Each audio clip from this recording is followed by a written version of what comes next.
गांधी तीर्थ, निसर्गाच्या सानिध्यात महात्मा गांधींच्या जीवनावरील जगातील पहिले मल्टीमीडिया म्युझियम. आजच भेट द्या. गांधी तीर्थ, जैन हिल्स, जळगाव. अधिक माहितीसाठी www.gandhifoundation.net वर विजिट करा.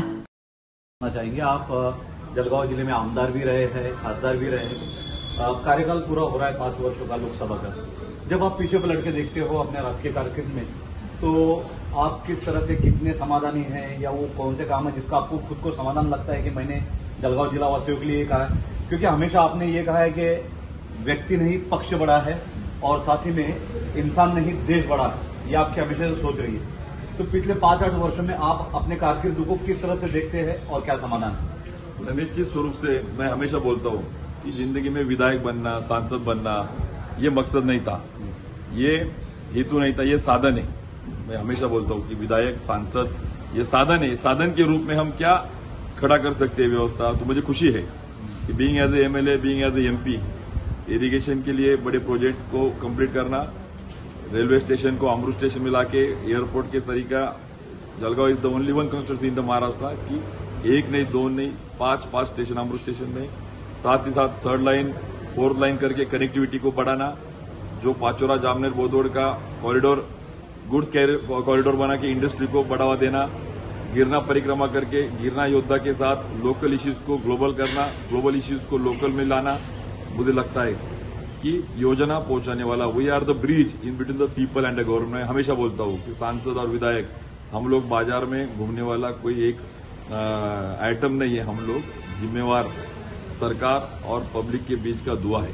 तो इस नाते हम लोगों ने पीएमएफएमई जैसी योजना हो, 1 डिस्ट्रिक्ट 1 प्रोडक्ट की, पीएमएजीपी वाली योजना हो, सीएमएजीपी वाली हो, या एग्रीकल्चर इंफ्रास्ट्रक्चर हो, या एनिमल हस्बेंड्री इंफ्रास्ट्रक्चर हो, साथ ही साथ फिशरीज डेवलपमेंट का हो, या नेशनल लाइव स्टॉक मिशन का हो.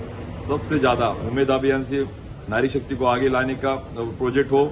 सबसे ज्यादा काम, सबसे ज्यादा महाराष्ट्र में जो 3 कॉन्स्टिट्यूंसी है उसमें जलगांव है.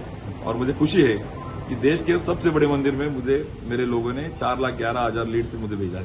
मेरी पार्टी, मेरे परिवार, मेरा नेता, मेरा परिवार मीन्स हमारे विचारों का परिवार, मेरे जलगांव के लोग, इन्होंने मुझे जो भेजा, मुझे खुशी है कि 291 फर्स्ट टाइम आए हुए सांसदों में पहले 10 में आने का भाग्य और काम मैंने किया है. और मुझे लगता है लोगों को वो उम्मीद है, वो अपेक्षा है कि मेरा सांसद जाके सांसद में क्या गूंज उठा रहा है, आवाज वहां पे उठा रहा है, लोकल इश्यू को क्या दे रहा है. और मैंने पूरा प्रयास किया है कि पिछले सांसदों ने काम किया नहीं ऐसा मैं बोलूंगा नहीं, लेकिन उनके आगे कहीं जाके किसानों का क्रॉप इंश्योरेंस का इश्यू हो, या किसानों के लिए योजना हो, या उद्योगों के लिए योजना हो, यूथ हो या वुमेन्स हो, किसान हो या बैकवर्ड क्लास हो, पीएमओआई जैसी योजना हो, छोटी छोटी योजना हो या बड़ी बड़ी योजना हो, एक ऑनेस्टली एक लॉ मेकर, कायदे मंडल का एक घटक इस नाते मैंने प्रयास किया है कि अच्छा काम खड़ा करे. बावजूद 2 साल कोविड में गए, 3 ही साल में. धन्यवाद हमसे बातचीत करने के लिए दादा. और